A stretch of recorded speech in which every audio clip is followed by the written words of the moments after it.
বন্ধুরা, সবাই কেমন আছো? আশা করছি ভালো আছো। আমি এখন মোটামুটি ভালো আছি। আই হোপ এখন সুস্থ হয়ে যাবো তাড়াতাড়ি।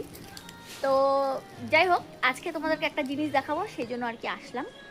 সেটা হচ্ছে এই যে দেখো, এটা হচ্ছে উনান দেখাচ্ছি না কিন্তু, মানে যাদের যাদের বাড়িতে উনান থাকে তাদের তাদের বাড়িতে এইরকম একটা করে পাত্র থাকে, যেটার মধ্যে কি হয়, জল গরম হয়।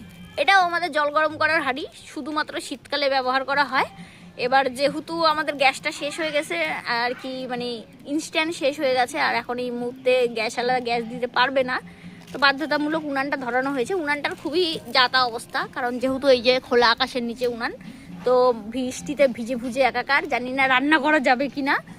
তো সেই জন্য মা চিন্তা করেছে বাকি কোনো কিছু কালি করবে না, এই জল গরম করার হাঁড়ির মধ্যেই সব কিছু করবে। কিন্তু উনানি তো ধরতেছে না। মা তুমি করবাটা কি করে গো? এখন আপাতত এটার মধ্যে দেখো না, দুধ দিয়েছে, দুধ জাল দিচ্ছে, কিন্তু কেশটা যে হবে, দুধটা কি আদৌ জাল হবে?